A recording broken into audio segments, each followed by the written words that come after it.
What's up, people? Welcome to a sporty episode of the Creative Differences podcast. I'm Dallas, and today's episode is brought to you by Inspiring Speeches and Childhood Nostalgia. Hi, I'm Gabby, and the 90s kids had the best sports movies ever. Do not at me, you're wrong. And I'm Demi, and I'm taking Colin's place because that boy just doesn't watch movies. Welcome. We are trying to do something new today. We are going to be starting a new series called Top 5 Tuesdays, where we are going to be telling you guys our top 5 favorites of different subjects, categories, all sorts of things. We'll find out as the time goes along. Today, we are doing our top 5 sports movies of all time. Yes, we are. So if there's anything that you want us to talk about, we can talk about anything. Cereals, people, each other. There's not 5 of us. That wouldn't work. But anyway, Specific actors' movies, like whatever you want to talk about. yeah, whatever you're trying to get down on, we got you. We're at this stage where we're taking a lot of requests because any request is like it's gonna get noticed because nobody talks to us. Anyway. Before we get all sporty today, please like and subscribe because when we have more of a following, we can start using Discord and Patreon. And apparently that's what the kids are doing these days. All right, guys. Well, Yeah. before we actually get started, I'm also going to give you guys the rules. Well, not rules, I guess the format of how we're going to be doing things. If you guys listen to our yearly recaps, you guys know that we do this thing where we skip certain people if they say the same movie, person, whatever, if it's higher on another person's list. That's what we are going to be doing today. And you guys will get the gist of it, hopefully, possibly today during our first top 5. So, Yes. And I always give an example just to make it easier. If Gabby go ahead. has friggin' Caddyshack as number 5 and Demi has it at number 1, Demi will yell skip and we'll talk about it when we get to number 1. I probably won't yell it, but Now you got to scream skip. All right. Are you guys ready to start? Yeah. Always. All right, then let's go with number 5. Dallas, what is your number 5 sports movie? Surprise, surprise. I have 2 honorable mentions first. Oh, you know what? So do I. Oh, Oh boom. my See? God, do I? I think I have Glad we some got that. too. Well, mine are Coach Carter and Gridiron Gang. Oh, I thought love them about both. Gridiron Gang too. I love it. Gabby, what are yours? Mine are The Sandlot, the Mighty Duck movies from when we were kids, Like Mike, and Creed. I forgot 1 about and Like 2. You have a lot of honorable mentions. I Yeah, love you got more sports than we do. movies. Yeah, the same. I like all those movies that you just named. Also, my top 5 are a different sport each movie, I believe. I So don't are think mine, I think. Same. Very nice. Yes. So my honorable mentions are Brink, I, Tanya, and Fighting with My Family. Hey. Brink, Wow, I'm surprised that Brink and I, Tanya, weren't in your top 5. right? Yeah, some stuff came up and stuff got kicked off. Let's find out what they were. Dallas, number 5. Number 5, representing for the wrestling team, is Fighting with My Family. Let's go. I'm glad I still Yes. get to talk about it. I figured I would. I I almost thought you and missed I it because I was just going like I was thinking back to, like Abby said, 90s kids had the best sports movies, which is a fact. And I was thinking about all the, Space Jam, Remember the Titans, all the Disney Channel movies. And I was like, wait, they're still making good sports movies. So it's like Fighting with My Family has to be on there. It's written and directed by Stephen Merchant, the tall British guy with the glasses you've seen in a bunch of movies. I Yes. love him. Starring Florence Pugh, Vince Vaughn, Lena Headey, Nick Frost, Jack Lowden, or Loudon, I think it's Jack Loudon, and Florence Pugh stars. The summary. That's In it case you done. don't know. Thank you. The summary, in case you don't know what this movie is about, is based on the 2012 documentary The Wrestlers, Fighting with My Family by Max Fisher. It depicts the career of English professional wrestler Paige as she makes her way up WWE, while also following her brother as he struggles with his failure to achieve similar success. This movie is amazing.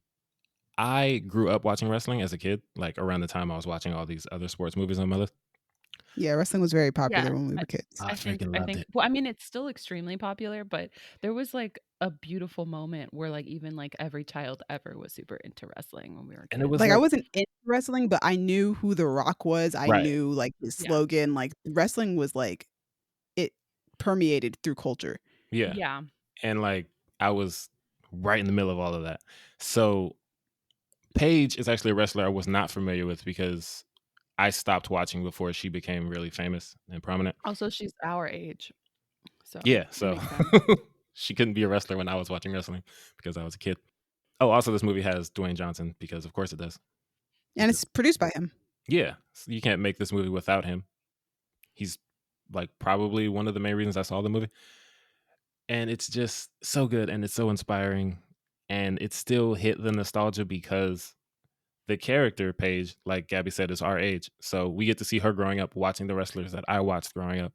There's a scene where Paige and her brother Zach meet Dwayne Johnson, and I guess for this context I call him The Rock because he's at wrestling, and they meet at The Rock and they just like freak out, and he does one of his like, they call it like cutting a promo, when basically The Rock is just talking trash into the microphone, and he does it for them, and he just basically roasts them backstage, and it's my favorite thing in the world.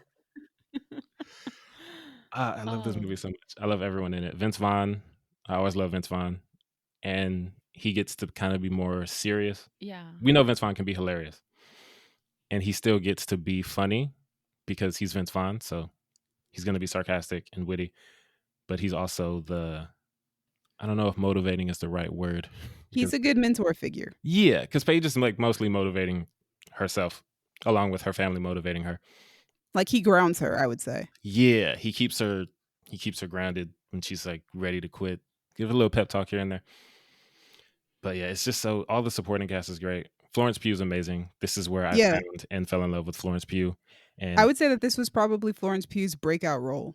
Definitely, because after I saw this movie, I started seeing She her was in in everything. every trailer, and I was like, "Hey, that's Paige."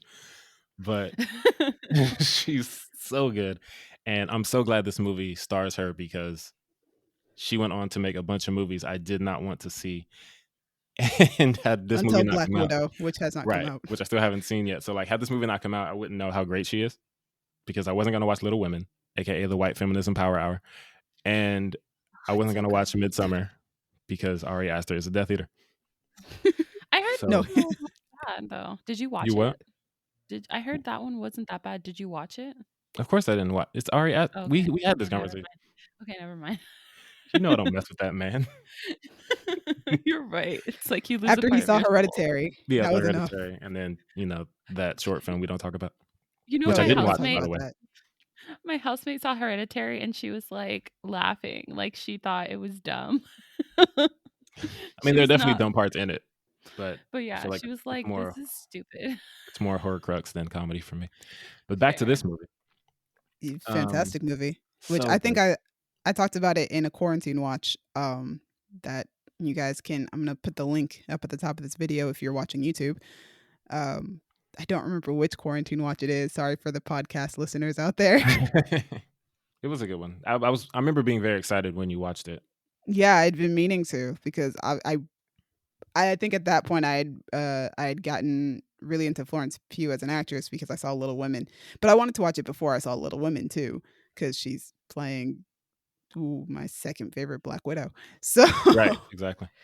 I wanted to see her acting chops because I'd never seen her in anything, but I just heard that she's great. And yeah, when I watched it, I just found that not only is she great, but this movie is also really great. So good. And I was really sad to kick it off on my list because it was initially in my top 5. Like, it was one of the first movies I thought of to put on the list. Yeah, it's so good. There's so many things, like a lot of sports movies are pretty formulaic, and this one kind of subverts expectations in a way. Like, she gets there and she's a female wrestler, so it's a lot of models and dancers and cheerleaders and people who look a certain way. One of which is played by somebody I've worked with before. That's true. I remember you Which is telling us that. crazy. And a lot of movies would have those other characters be like the mean girls. Mhm. Yeah. Like, oh, here's Paige and she doesn't look like they do, so they're gonna like ostracize her, but they're just super nice to her. Yeah, she was the mean girl. Exactly. Like, Right. Paige is kind of like pushing people away because maybe she's seen a bunch of sports movies and she thinks those people are going to be a certain way, but they're really nice and caring people.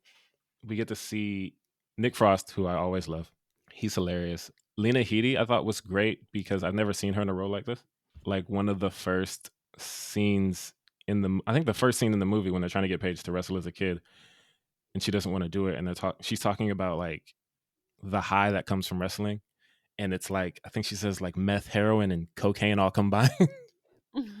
And Paige is like, Paige, the 12-year-old girl, is like, have you done meth, cocaine, and heroin? And she's like, not combined. It's like, what? Combined. Also, people don't know this, but like Lena Headey, like all those tattoos that she has, like she's very tatted up, kind of like hippie dippy lady. So like this was probably the closest to real Lena Headey that we've ever seen. That's dope. Because she's also Yeah, I'm just trying. like very vocal on the internet too, very like spirited person. So Yeah, I'm trying to think of like something that you would be interested to see that has her in it, but isn't quite the fantasy stuff that I've always seen her in. Right. Because she's hardcore basically in any role that she takes on. I could see that. yeah, She seems she like the is. type. She's probably like classically trained as well, so there's like that element of it, right? There's a particular way that they teach you how to approach a role in school. Right. Um, So She's great. last two things I want to say before we move on, because I could talk about this movie all day, but I won't because y'all ain't got time for that.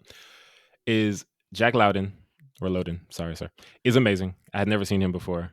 Even though he's not the main character, he gives one of the best performances.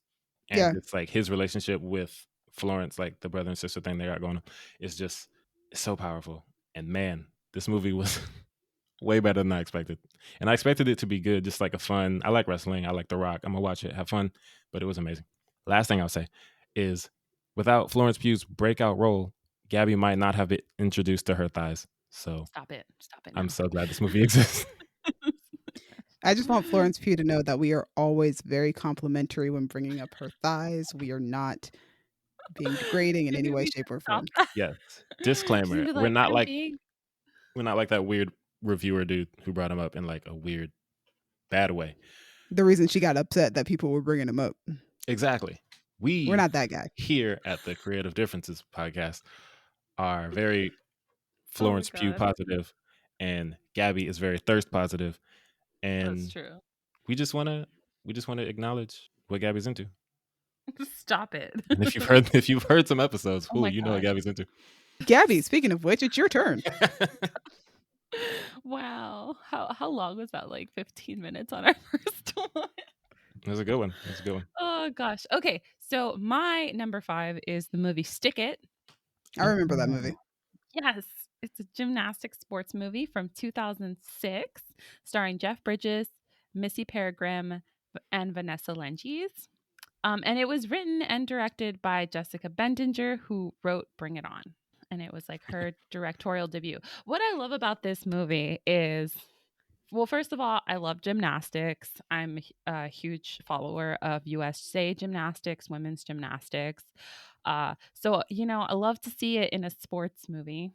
And what I like about this one is like it takes kind of like the politics of gymnastics where like the judging can be very hard and like, maybe people aren't always judged on their you know, like elements of their routine. And instead they're judged on like the way their leotard came out and all that stuff. And so it was just a group of young women that were out there to like prove a point. And it was also like a young woman that was going through a particularly difficult time in her life that found solace in a sport. And I do like that angle as well. It's just like a fun girl power movie. And it's also hilarious. And Jeff Bridges just comes out of nowhere. Like, I was like, is that? It is. And he does a great job in the movie as well. So it's a great movie. Like, super fun. And it has one of my favorite sports as the center. What did you say the lead actress's name is? It's Missy Peregrym. Missy Peregrym. I think she was in that show that we watched as kids, Reaper, like right? Reaper. Yeah. Yes. It was like Okay. you, me, and like one other person that watched Reaper. Yes. And I'm love her. sure those people are appreciative that you guys watched. Yo, shout out to They were everybody like who the watched 3 Reaper. kids in Pasadena still watching our show. But yeah, she was in Reaper. Yes. I was a fan of hers because she was on Heroes for a bit. That's true. Oh yeah, she was. Around She the was same time too. Yeah, that's why I knew about Yeah. this movie was because, oh, hey, the girl from Heroes who I kind of like is she has a movie coming out. Mostly because I liked just about everybody on Heroes at the time because I was obsessed with that show. Also, that show just had really solid actors, like really amazing. It did. It was the show that got me into superheroes, to be quite honest. Nice. All right, I guess that means it's my turn. Yeah. My number 5 is Bend It Like Beckham. Oh, yes. Soccer movie. Bend It Like Beckham was made in 2002, directed by Gurinder Shada, starring Parminder Nagra, Keira Knightley, and Jonathan Rhys-Meyers. Synopsis is 2 ambitious girls, despite their parents' wishes, have their hearts set on careers in professional soccer. There's so much more to that movie than just that, but the other synopses were very, very long. Yeah, I actually rewatched the movie last night because I was like, wow, it's been forever since I've watched that movie. It's on my watch list on Disney Plus. Let me just get this out of the way. I really want to rewatch it. And it's still so good. It's so 2000s though. You can totally tell. Oh yeah, it is. The phones, the outfits, everything is so 2000s. But it's still such a good movie. It's got such a great story and it's got so much heart. It's really, really funny at times. I just love this story of Jess and Jules and these two girls who come from vastly different cultures who really just want to play soccer, and getting to watch like their friendship, which is misconstrued as a relationship, as a romance. Oh yeah. As a kid, that kind of went over my head, but like as an adult, I think that's super funny, especially with that haircut that Keira Knightley's rocking throughout the movie. It's really authentic in its portrayal of Indian culture and family. At least I think it's authentic in its portrayal. I would assume so. It's written and directed by an Indian woman. Yeah. And just, you get the feel for like their traditions and their family traditions and the way that they are with each other, what's acceptable, what's not acceptable. A lot of that is talked about in the movie. Jess wanting to play soccer and wearing shorts and stuff is completely like not cool. Her hanging out with guys all the time and like them like touching her in any way, shape, or form is not cool. One of her best friends comes out in the movie to her and she's like, yo, you can't be gay, you're Indian. Like, Oh gosh. like there's just so much packed into this movie, but it doesn't feel like forced or anything. It's just a really great movie it's not just about soccer. It's about people and their lives, but they also happen to play soccer and have really cool soccer movie sequences, which is nice. Yeah, so my number 5 is Bend It Like Beckham, but also Keira Knightley, guys. And Jonathan Rhys Meyers. Oh my gosh, he's so pretty in that movie.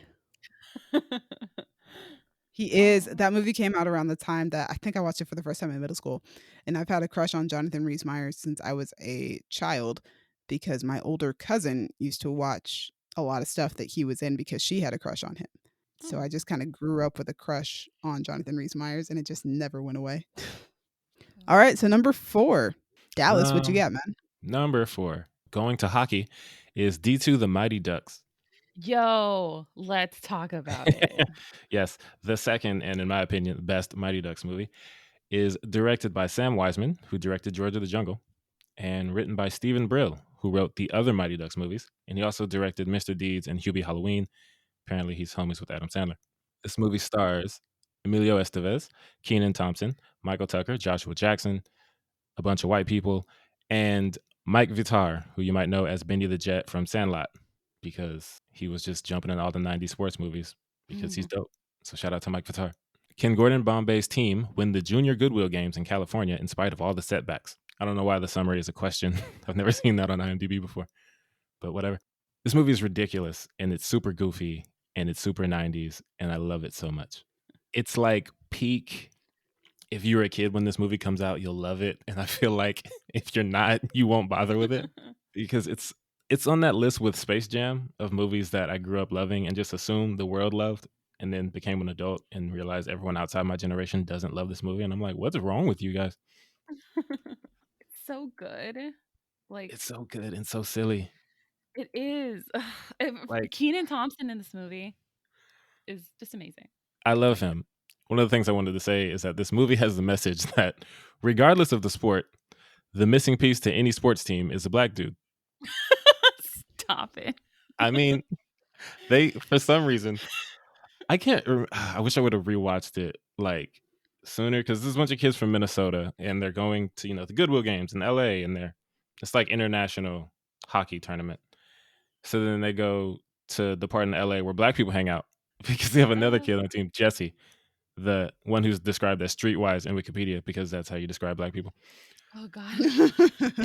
And they're playing and Kenan Thompson is like heckling them as they're playing hockey. And he's just like there with his big brother. I'm like, what is going on right now? And then he does the knuckle puck, which was the coolest thing to come out of the 90s for me, where he just gets the puck, turns it on his side, and then smacks it really hard. And it just like Very nice. And everyone was like, "Oh my god, that's amazing." I don't know anything about hockey. That's probably nonsense. Oh But God. I loved it. I loved it so much. And I'm like, "Yes, get black people in all the sports movies. We're what you need." I love it. It's so good. Also, this movie taught me that Greenland is icy and Iceland is green. Yes, Yes. that was a trick that they did.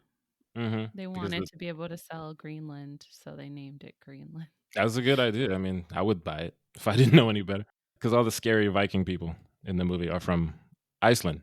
And of course, there has to be like the star-crossed romance with Gordon and the I don't know what she is. The love interest, she like is from Iceland, but she's not the coach because the coach is a big scary man named Wolf.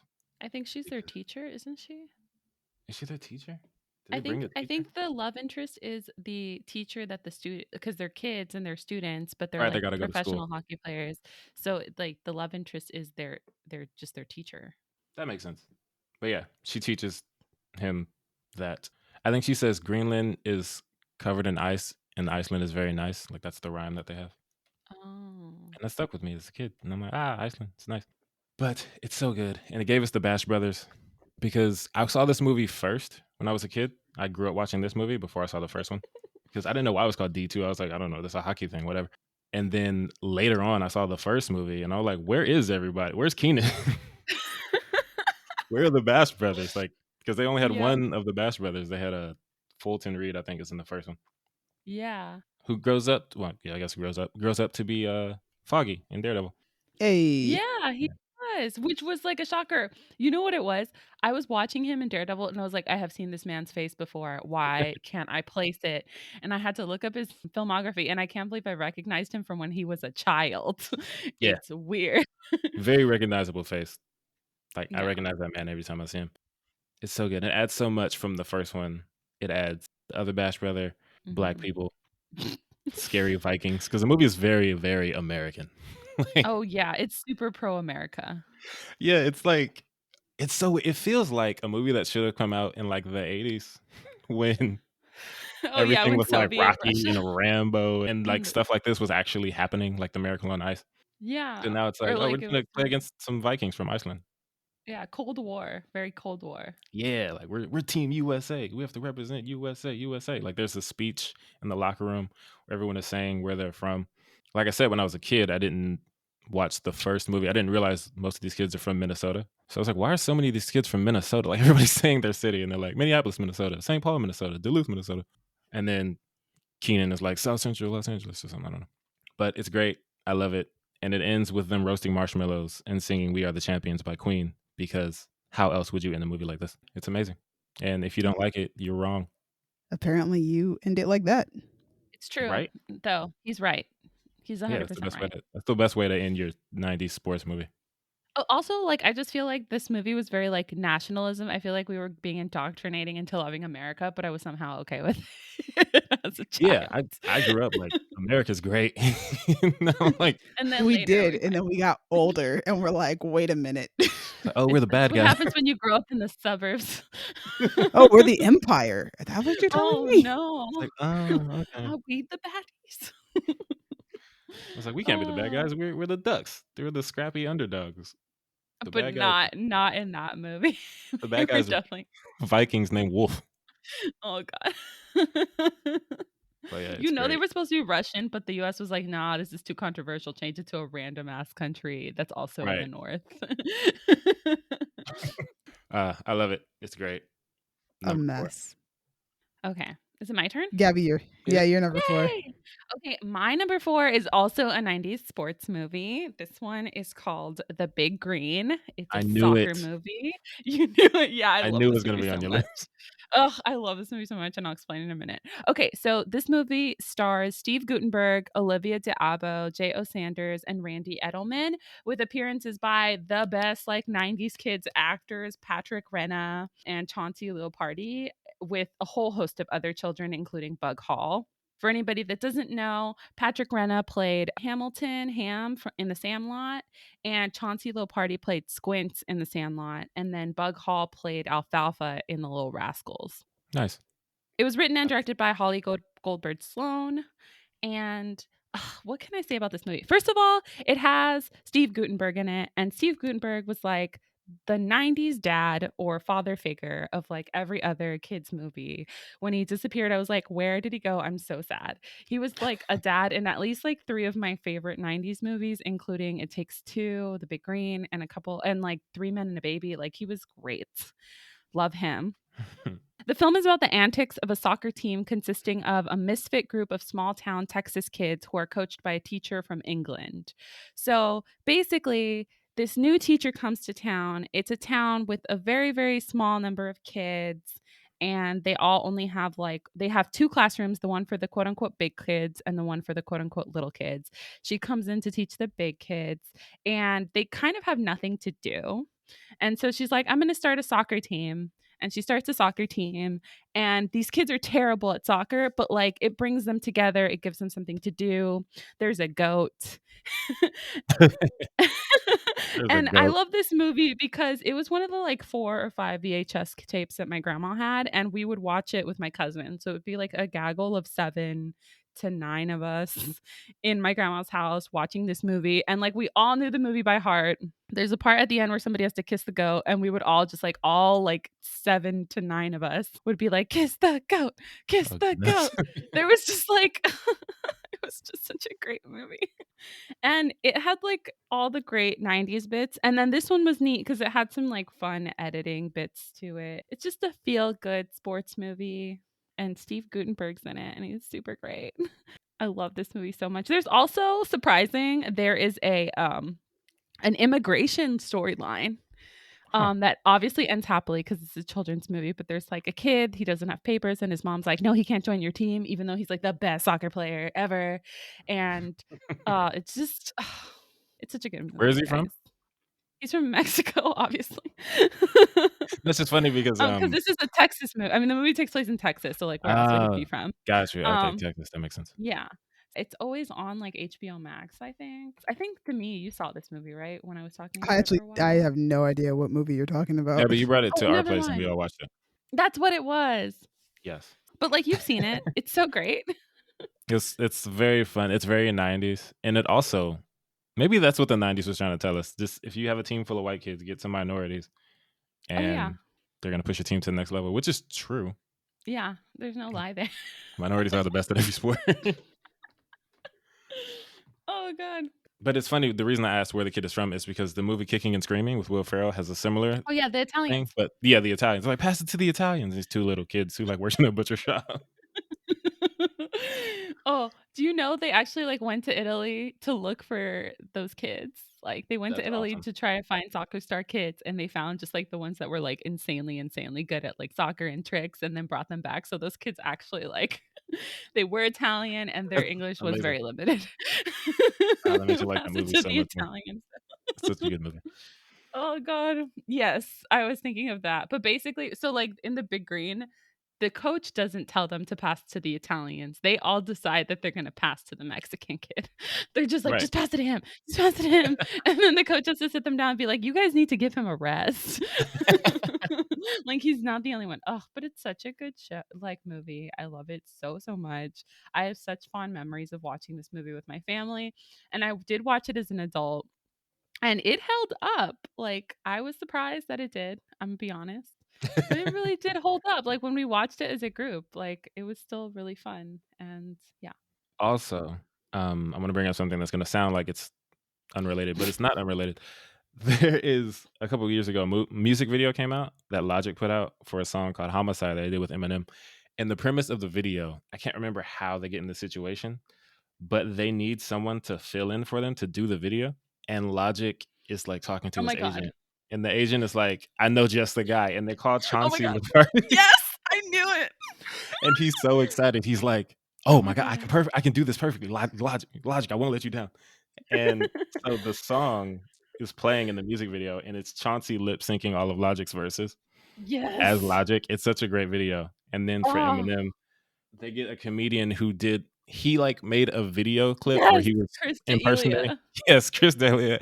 And he was impersonating Eminem and how he raps a couple years ago. And it was hilarious. And Eminem found the video and was like, yo, this is really funny. So they got him to play Eminem. in the video. It's such a good music video. I love it. What's the video called? It's a Homicide is the name of the song. And then to get super meta at the end of the video, Eminem does his version of the Chris D'Elia video. So he like spoofs the spoof. It's so good. It's so meta. And I was like, Squints? But yeah, shout out to Squints. It is Squints. Oh, I love him. I'm so happy they got him. Yes, He it's was great. just like, and he does look like Logic. Like it's a He little does. bit I didn't think unnerving. about it at all. I was like, yo, like, if you would have told me that he grew up to be Logic, I'd be I'd like, be oh, like, yeah, I Logic. believe it. Perfect. But yeah, number 3, right? Number Yeah, 4, we're dude. up to number- I haven't even given Yeah. mine, Oh, right. It's Demi's turn. Oh, whoops. which I'm It's getting been going skipped on anyway. tangents. Oh, let's do it. What you got? My number 4 is Space Jam. Yeah, you Skip. getting skipped. All right, cool. That means we're moving on to our number 3. This is Dallas. What Sweet. you got? Number 3, taking it to boxing, is Creed. Skip. Yo. I figured. Okay. All right, Gabby. My number 3 is Bring It On. Yeah, my number 3 is also Bring It On. So let's Nice. do Yes, this. let's talk about it. Bring It On, made in 2000, directed by Peyton Reed, the same man who brought you Ant-Man and Ant-Man and the Wasp, Nice. starring Kirsten Dunst, Eliza Dushku, Jesse Bradford, and Gabrielle Union. The story is a champion high school cheerleading squad discovers its previous captain stole all of their best routines from an inner-city school and must scramble to compete at this year's championships. It's like white people be white Wait, people wait. in the movie. Time out. Yeah, You said who stole it? a champion high school cheerleading squad. Like their old captain, you said? Yeah, their old captain stole the cheerleading routines. Got it. Okay. I remember the scene with Gabrielle Union, right? Yeah, Yeah, where she's coming up and basically is like, you guys just gentrified our moves. yeah, And basically. yeah, it's just, man, all these movies have a theme of black people do it better. Yeah, so first off, Bring It On is one of literally my go-to if I feel sad or I'm really upset that day. Bring It On is one of those movies I can put on and instantly start smiling because it's so funny and it's so good. And for anybody out there who says cheerleading is not a sport, it is. Stop Oh, it. it totally is. Mhm. Yeah. This type of cheerleading is definitely a sport. Oh, yeah. This is not for the weak of heart. I love this movie so much. I think the first time I watched it, I was a kid, obviously, because it came out in 2000. And I lived with older cousins at that time. So I think we rented it one time and we all watched it as a family, but I didn't really remember it that much. And then when I started watching Buffy the Vampire Slayer, I got into a phase where I was really loving Eliza Dushku and her work because she played my favorite character on Buffy. So then I found out she was in Bring It On and I rewatched it. And I was like, this movie is incredible. And I've loved it ever since. My sister Oh, loved yeah. this movie growing up because she was a cheerleader. You know, the movie's good. But as an 8-year-old boy, I was like, I'm not watching that. I was also a Dude. cheerleader. You're a I cheerleader? have like Elementary were? school. I have What? Yeah, elementary school. I have cheerleading trophies and everything. Why didn't we know this? What? It's not something that's brought up often. This Why is not? Wild. Yeah, I stopped being a cheerleader like sometime obviously before 6th grade because I switched schools. But yeah, I was You're- a cheerleader. At your school? Yeah, for a couple of years. What? I have photos of me in uniform and everything. What? Like professional photos of me in my uniform. We are learning things today. Whoa. Wow. I'll find one and I'll just send you guys one eventually. I don't know where they are right Yes. now. Oh my god. Can't believe we yes. didn't know this. Yeah. Oh my god. This is like wow. I've known you for so long. I knew you like right after 6th grade, and I didn't know you were a cheerleader. Yeah. This is so wild. It's not something that like you meet me and you're like, yeah, that girl was definitely a cheerleader. That's fair. But I was. Actually, I was a cheerleader around the time Bring It On came out. Nice. That's perfect. Yo. But yeah, also I love that this movie is basically about cultural appropriation. Really, it really Yeah. is. You could totally show this in like a social justice class as a fun way to illustrate cultural appropriation and its effect on a community, right? You could like easy. Yeah, because they jacked their moves and used them to get into championships that the inner city kids could not get into because they did not have the money to get into these competitions. Exactly. It's like you got served, but with also- better writing. Yeah. Probably. And also But with it's better hilarious writing. and it's like one of those instances that might even be easy to digest by like in terms of like teaching people about cultural appropriation because it is from the perspective of the white the white Of the team. appropriators. Yeah, of the appropriator, right? So it's like you're you're meant to see them as like, or you're kind of meant to see the other team as quote unquote the bad guys, but actually they're not. Like, they're right to be upset. And Yeah, the point is that the appropriators go through the proper channels to try and make it better by no longer stealing their routines and trying to make up their own routines. Although they end up kind of cheating because they hire the guy who they hire the choreographer who's just been giving the same routine to different teams. yeah, but I feel like that point was there to like teach them to stop taking shortcuts, right? Yeah, It's like, do your own work. and they did. They And go all out, and they kind of pull a. I think they kind of pull a Rocky move with this movie, where like you watch these movies and you're like, well, I know that the team has to win at the end. But I think yeah, in Bring It On, they don't win first place at the competition. I think they win second place. This is the first time that they haven't won first place in years. yeah, but they won second place on their own. Yeah, they win second place on their own merit and off of their own hard work. Nice. And also the team that deserves to win actually wins first place, right? Because Yeah, I think so. I think the yeah, Clovers win. Yeah, Oh, the black Clovers team wins? Yeah, I think they do. That's the perfect ending. Yeah, right? It's really great. It's a really great movie that has like an oddly like relevant and timely social commentary. Yeah, and it's directed by the guy who gave us Ant-Man and Ant-Man and the Wasp. I still that I never get over that because I'm like, this is the same dude who directed Bring It On. Like that's such like a crazy like look at the range. Like they're both comedies, but it's so different. It sounds like he likes to make movies about white people stealing stuff. No, because well, maybe movies, but like also he just directed 2 episodes of The Mandalorian. Did they steal Which anything? ones? He directed the big spider one, Oh God. and he directed the finale for season 2. Oh my gosh. So yeah, He's kind of dope. technically they do steal stuff in the second one, Dallas. They steal the baby back. I mean, spoilers. Yeah, spoilers. They didn't steal anything in the second one. They stole Baby Yoda back. No, in episode 2. Oh, you No, mean the in that second doesn't one count. that No, he in the finale that doesn't count. Okay. That's not stealing. We went to rescue him. Hey, white people are stealing. Although the Mandalorian is not white, so there's that too. Yeah. Like we went to rescue him. Nobody stole him back. But yeah, Bring It On is fantastic. Kirsten Dunst is great. Eliza Dushku plays probably my favorite fictional cheerleader in anything ever because Missy is awesome.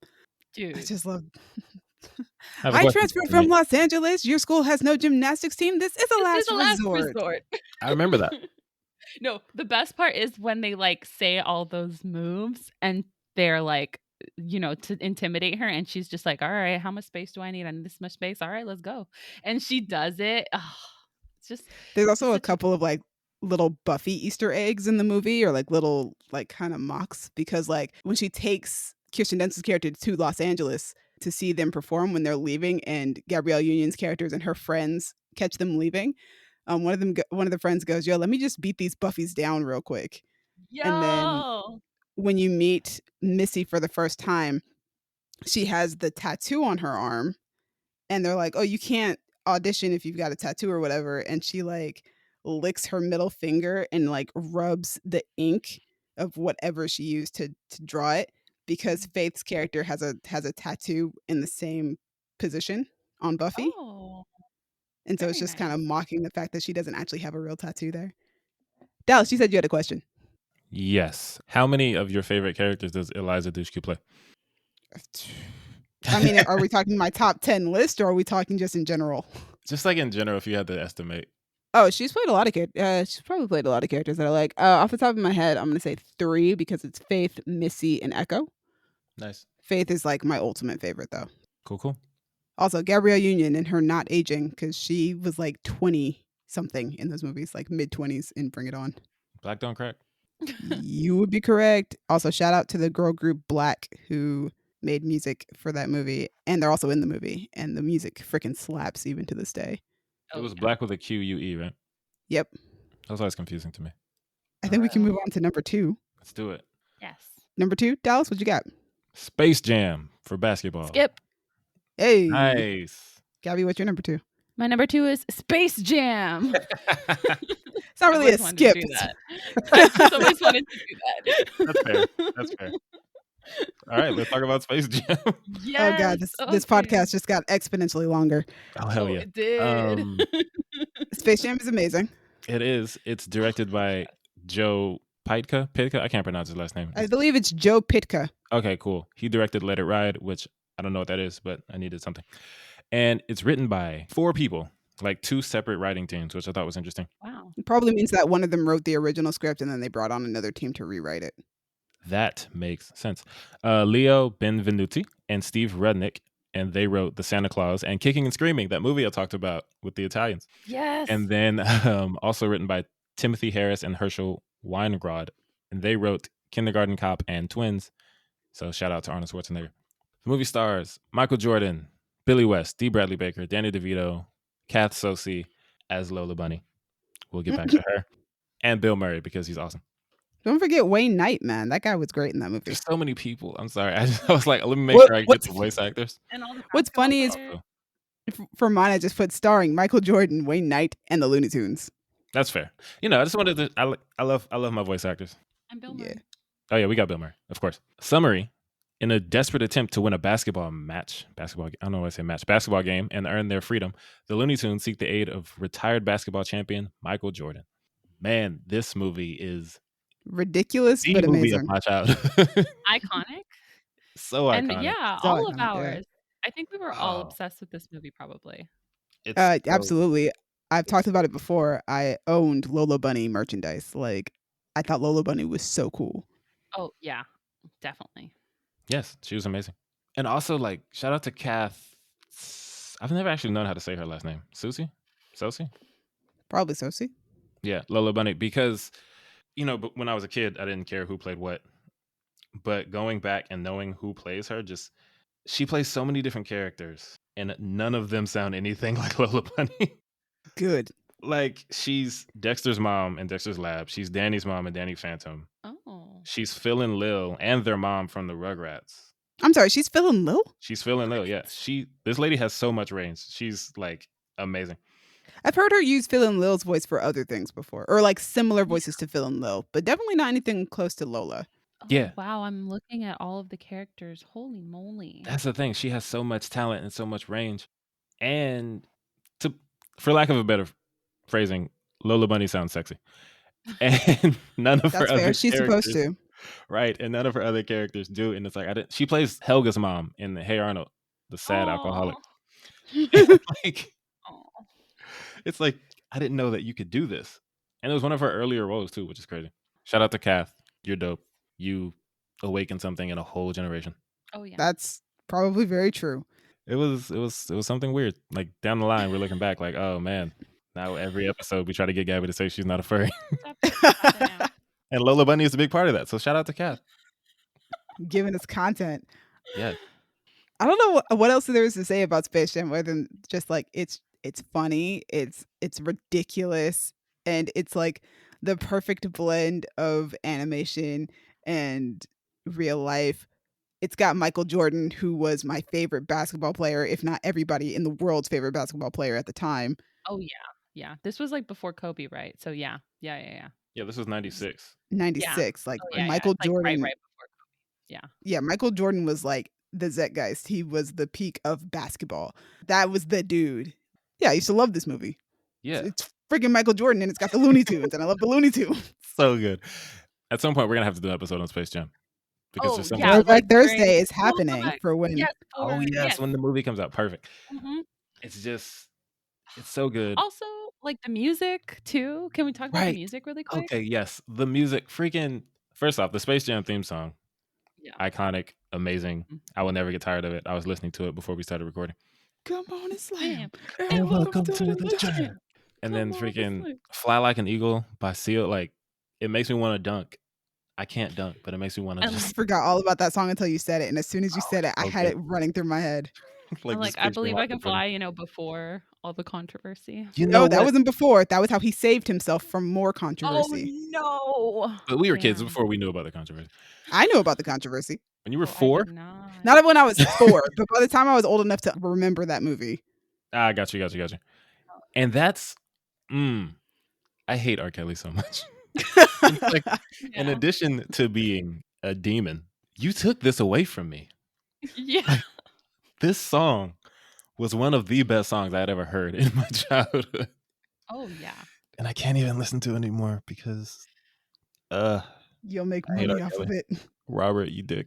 Anyway, this movie keeps the theme that we're going with today of add people of color to your sports teams because the yeah. Looney Tunes had to go get Michael Jordan.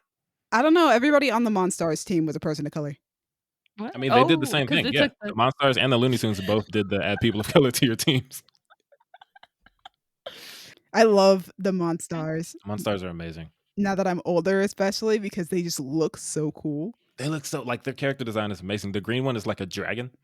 Yeah, and I loved their Yeah. color. I love anything that gives something like a specific color. Yeah, It's just great to me. I love that. It's one of the reasons I love Power Rangers. yeah. It's just I love that color scheme. Like here's your color assignment type of thing. It's great. And you can It's see the elements that they took from the basketball players a little bit. Like they're almost like caricatures a little bit. yeah, Of like them. the Muggsy Bogues is short and fast. He's like the short, fast talking one. The lanky white guy is now a lanky blue guy. Patrick Ewing has his signature high top fade. I really want to watch Space Jam now. Oh, same. Me too. And Bill Murray. Like I see Who- why everyone loves Bill Murray because he comes into this movie, that last scene where he comes in and he just steals Yes. the show as Bill Murray. He was so cool in that moment.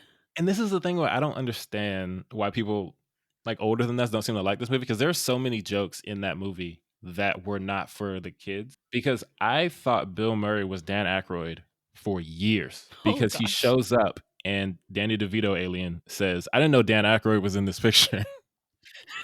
And that's such a great joke. But as a kid, I just thought that man's name was Dan Aykroyd. And then when God. I saw like Coneheads or something, I was like, that's Dan Aykroyd. Where's the guy from Space Jam? It's so good. And then Daffy Duck is like, how did you get here? He was like, oh, my cousin is friends with the producer or something ridiculous like that. It's so amazing. This movie's amazing. If you don't like it, you are wrong. And Yep, just I shout out to recommend everyone in it. And shout out to Lola Bunny because I love talking to Gabby about Lola Bunny. Yeah. Also, if you're older and you haven't given this movie a shot, like give it a shot because it's really a solid movie. 90s kids aside, it's a real Yeah, good movie. it's great. Oh, I guess okay. I guess we're moving on to my number 2 because Let's do I it. haven't given mine. My number 2 is A League of Their Own, made in 1992, which means it's as old as we are. Nice. Yay! Directed by Penny Marshall and starring Gina Davis, Lori Petty, Tom Hanks, Madonna, and Rosie O'Donnell, and quite a number of other women. The movie's about two sisters who joined the first female professional baseball league and struggled to help it succeed amidst their own growing rivalry. This has Aw. been one of my favorite sports movies for a very long time, since I was a kid. And it's just a great movie. I don't know what more I can say about it. It's just a fantastic movie, a great story. There's no crying in baseball. Like, it's Yes, I'm iconic. so glad you said it. I think I saw this movie after I saw Stuart Little. So by that time, I was already a bit of a Gina Davis fan because she was the mom in Stuart Little. And this movie kind of just like made me more of a fan of hers because she's great in this movie. And I love the sibling rivalry. Like I said about Bend It Like Beckham, I like that it's more than just a sports movie. Like that's kind of like the setting. It's not all about sports. It's about these women. And similar to Bend It Like Beckham, it's like about gender roles in a way Yeah. and about the things that women want, especially because this movie takes place during a time where I think men were overseas at war, which is why they were having women play baseball in the first place. Women were joining the workforce. Women were playing professional sports because the men were overseas. They couldn't do it. But yeah, I love that this movie was a little bit of history, a little bit of sports, but it was all character and human and emotion. I like that in my sports movies. Yeah, me too.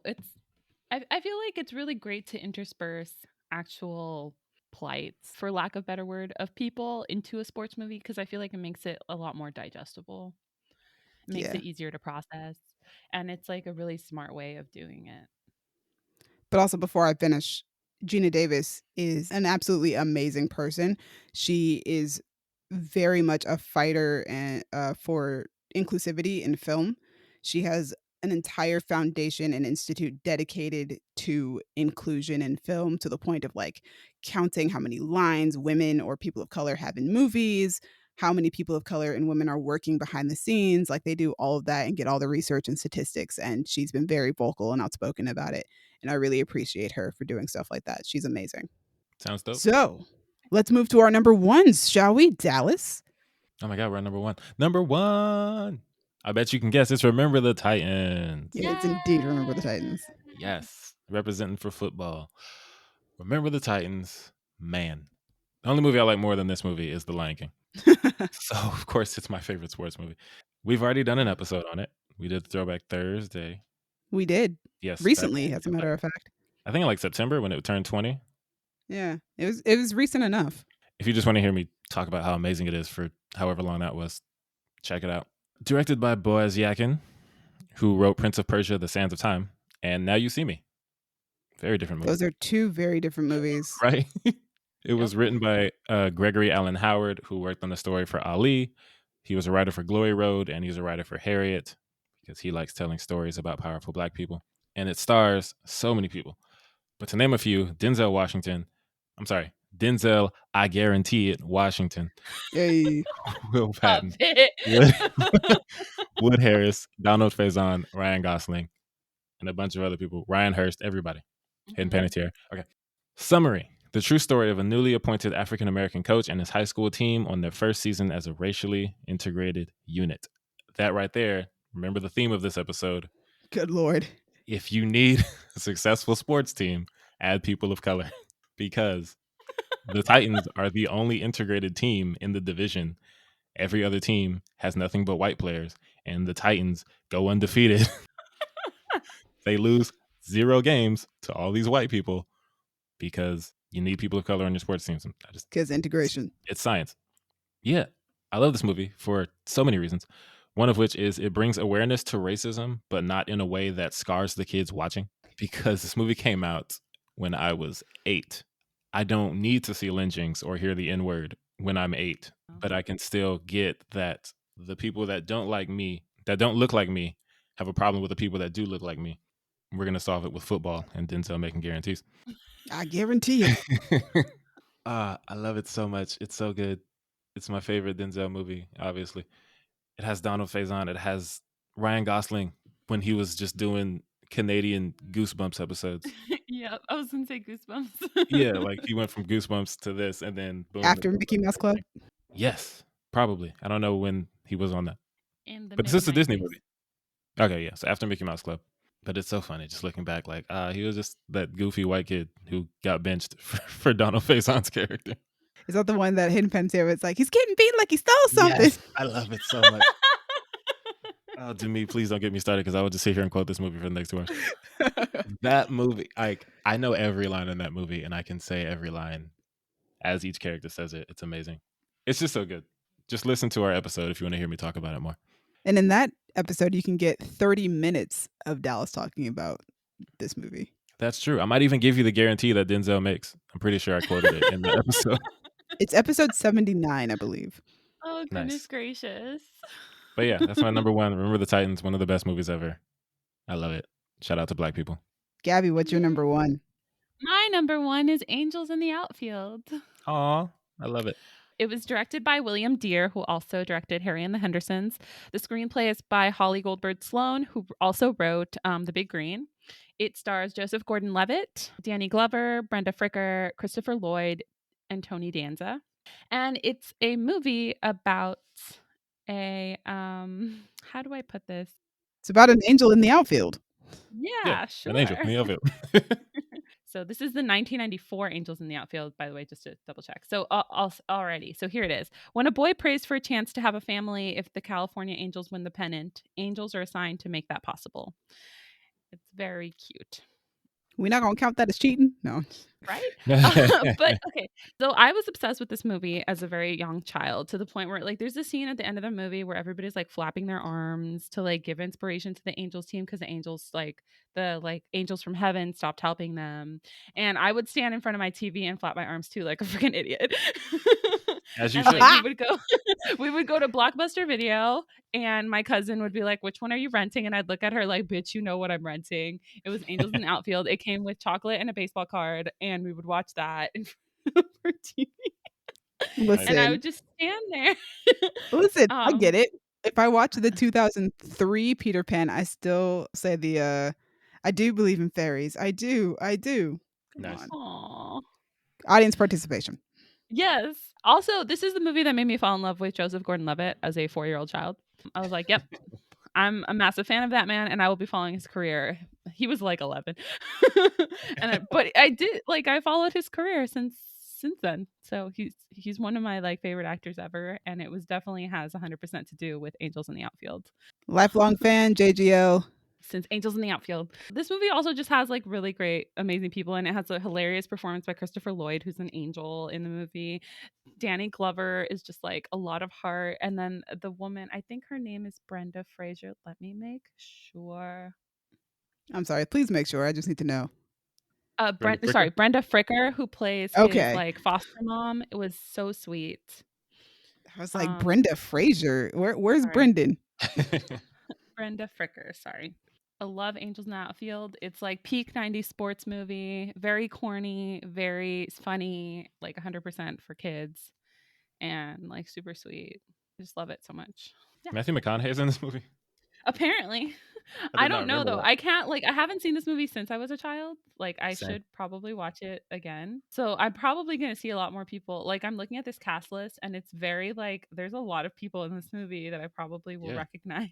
Dermot Mulroney's in it too. Like there's Adrian Brody. Like yeah, there's a lot of people in this movie that I probably recognize now that I don't remember seeing in this movie as a child. So It's funny. but This movie, like in addition to other movies of the time, really influenced how I interacted with like actual sports as a kid.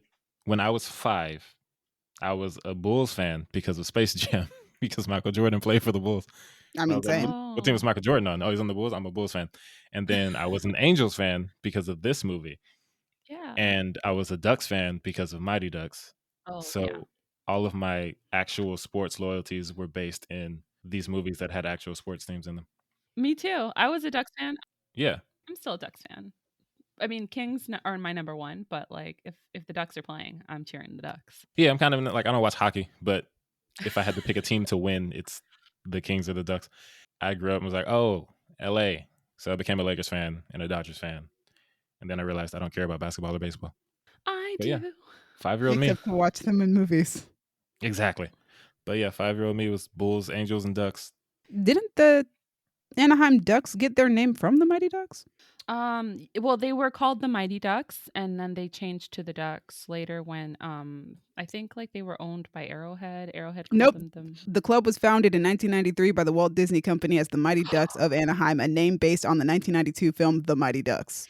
Yo, they bought a Yes, they I freaking remember that. yo, they made a whole hockey team because of their movie. That's amazing. And That then is Disney Oh. sold and then Disney sold the franchise in 2005. Ah, Right. that's amazing. So yeah, the Ducks are named after the Mighty Ducks. As they should be, because that movie is amazing. There was also like a weird cartoon show with actual ducks. Yes, Yes, I love Player that show. Mighty Ducks. I love that show too. I think it's on Disney Plus Yeah. right now. I need to find it on Disney Plus and watch it because it sounds like a fever dream when you describe it. Like there's like anthropomorphic hockey playing ducks Yeah, that are themed after a hockey team, but also the hockey team is named after the movie that this is kind of referencing. It's wild. Yeah, a team of humanoid duck ice hockey team / freedom fighters fight evil between games from That's 1996 to 1997. God, I love the 90s so much. All right, so we're going to move on to my number one, which is Yeah. the most recent sports film that I have on my list, and it is Creed, made in 2015, directed by Ryan Coogler, starring Michael B. Jordan, Sylvester Stallone, Tessa Thompson, and Phylicia Rashad. The former world heavyweight champion Rocky Balboa serves as a trainer and mentor to Adonis Johnson, the son of his late friend and former rival Apollo Creed. Yes, Such I a love good it. So before it came out, I knew nothing about Rocky except that it was a boxing movie with Stallone. I had never watched any of them before, but once I heard that Michael B. Jordan was going to be in a movie that was a sequel to those films, I knew I had to watch all of them. So I did in the span of a few days. Nice. Wow. And then I went to go see Creed. Man, that movie is incredible. I want to say I had already seen Fruitvale Station at that point. So I kind of knew who Coogler was. But this was the movie that made me go, dude, this Ryan Coogler guy is amazing. Like one of my favorite directors of all time. He is such an incredible director. And then this movie, it does such a good job of taking from Rocky the things that are great about Rocky, but also making it its own thing with Creed, with Adonis. There's a one-shot fight sequence, That was so and then good. there's the training sequences in this movie are just incredible. Oh my gosh. The soundtrack is amazing because it's freaking Ludwig Göransson, who is probably my favorite modern composer right now. He's great. An amazing musician just in general. I mean, come on, the guy did Black Panther, The Mandalorian. I just watched Tenet again the other day and he does the soundtrack for that. Like Wow, he's he's like the John so Williams of good. now. But and then Michael B. Jordan, just like Michael B. Jordan is one of the best actors of right now. He Yeah. plays Adonis so well. I don't know if anybody's seen the behind the scene footage of where he dodged in the wrong direction and took a punch to the face and got knocked out in the ring. Oh Oh yeah, yeah, saw that. we all saw Oh that. man, it's fantastic. But like Michael puts his all into his roles and he's just so good. I love the story. This movie kind of continued my love of Tessa Thompson, who I was already a huge fan of because of Dear White People.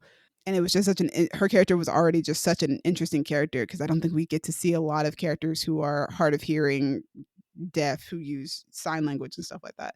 Right. And that kind of continues into the second movie, which is another one of my favorite sports movies, honestly. I would argue it's one of the best movies, one of the best sports movies that you can find out there. Rotten Tomatoes put together a list of like 150 of the best sports movies ever made, and it was number 2 on their 150 list. What was their number one?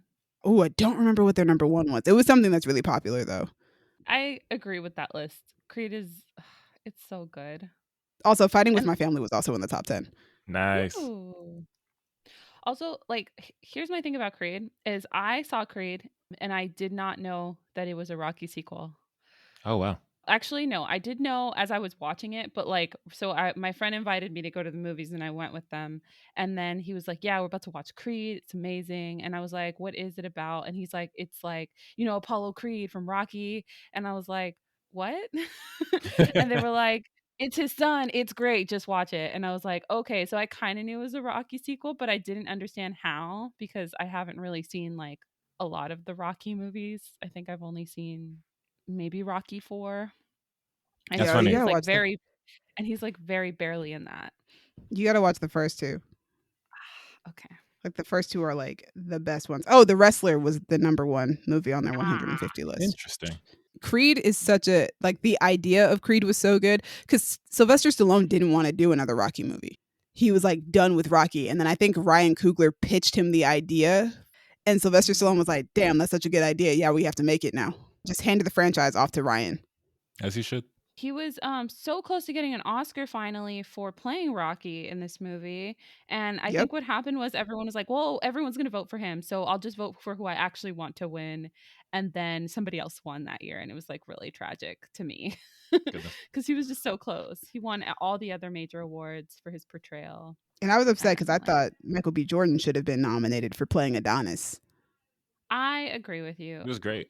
He should have. He should have been nominated, and he wasn't. He should have been nominated for Adonis. And I would argue his performance as Killmonger Oh, yeah, 100%. was worthy as well. Oh, People yeah. would have been mad, but I would argue that it was a worthy performance. I feel like superhero movies are often disregarded, and I think that's like BS. There's amazing performances in those movies, and it's just because people are like, whatever, it's just like an action movie. And I'm just Oh, like, no. People in the comic book movie fandom would have been mad. There were already people who were just like, Black Panther's so overrated. No, it's just better than other superhero movies. Chill out. Oh, okay, I understand. I'm on the other Yeah. side where I'm just like, no, Black Panther's not overrated. It's the exact right amount of rated. It's the exact amount of rated as it should be. Perfectly Yeah, rated. like it's the easily the best MCU movie they've ever made because not only it's just I mean I don't need to explain to you guys why it's the best MCU movie ever made, but it was just like come on, guys. But one day like, we might. One day we might just do a Throwback Thursday for Black Panther just because. yeah. Actually, we will But- because Black Panther 2 will be coming. Yes, Oh, eventually. Yeah. Side note: I don't think we said who wrote this movie. This movie was written by Ryan Coogler, I believe. I haven't been mentioning any of the writers for any of the movies that I've been posting up. Okay. Well, I'm gonna But throw in because it was written by Ryan Coogler and Aaron Covington. and apparently Sylvester Stallone wrote. Creed was the first movie about Rocky that wasn't written by Sylvester Stallone. Right, but he did write wow. his character's dialogue in the movie. Did he? Yeah, I just learned that like last night. I was putting my list together. I didn't know that he Oh, had anything to do with wow. that. That makes sense. It does make sense. He's played him like 6 times by now. And he's written him Right. 6 times at that So, point. Like makes Rocky sense is to his let him write character. character. Like Rocky's his character. I'd be like, yeah, improv whatever lines you want to, man. Just stay to the to the vibe. Yeah, according to Wikipedia, Sylvester Stallone uncreditedly wrote all of the scenes and dialogues with his character in the film. So that's good. Oh, Shout out to him yeah. because all of the scenes are great. Yeah. I mean, Like yeah. he made me cry in a scene, and I was like, "Wow, I'm really crying because Sylvester Stallone's acting right now." Yeah, Stallone is not a bad writer, depending on which one of his movies you're watching. The first 2 Rocky movies are great. I think Rocky Balboa is really great too. I am struggling to remember a number of them at the moment, though. All I know is that Rocky IV is the most American movie in the world. Yeah. It's like what we were saying about the Mighty Ducks and movies of that time. Like Rocky IV is what that like it was 85. He beats this giant Russian man. Yes. He's wearing an American flag on Well, the poster first of off, the movie. the giant Russian man almost kills him and does indeed kill Apollo Creed. Yeah, Exactly, which is like- like If tragic. he dies, he dies. This movie on Oof. Wikipedia says that he fights Drago in the Soviet Union to avenge the death of his friend and defend the honor of his country. If that's not the most American thing to ever come out of a sports movie, I don't know what is. But also, like, you need Rocky 4 so that we can get Creed 2, which is also amazing. Yeah, that was dope. I haven't finished Creed 2 because I just like when he gets knocked out, I just like emotionally can't handle it anymore, and I have to stop watching. That was a rough one. You missed like the best training sequence in the desert, That was great. Okay, maybe I'll and it has change my an mind. amazing soundtrack. Oh yeah, Oh, like yeah. we talked about the score, but the soundtrack itself is amazing as well. Even like for both movies. But Yeah. Creed, Donald Glover's on it because of course Lou is going to bring Donald Glover to it. What I like about it is that the score kind of very easily and fluidly, goes in and out of soundtrack score, and like the soundtrack itself is based on almost feels like it's based on the score as well, possibly because it's Ludwig and Ludwig has a connection with actual pop music side of things. Yeah, the Okay. song, I think it's called Waiting for My Moment. It has Donald Glover and Vince Staples and Jhené Aiko. Like it uses the score from the movie as the beat for the song, and it's so Yeah. good, and it made me want to get in shape. I didn't, but if I ever do, I'll be playing that song while I do it. If the training sequences in these movies don't make you want to get in shape, then they're not doing it correctly, or you're not doing something right, because Yeah.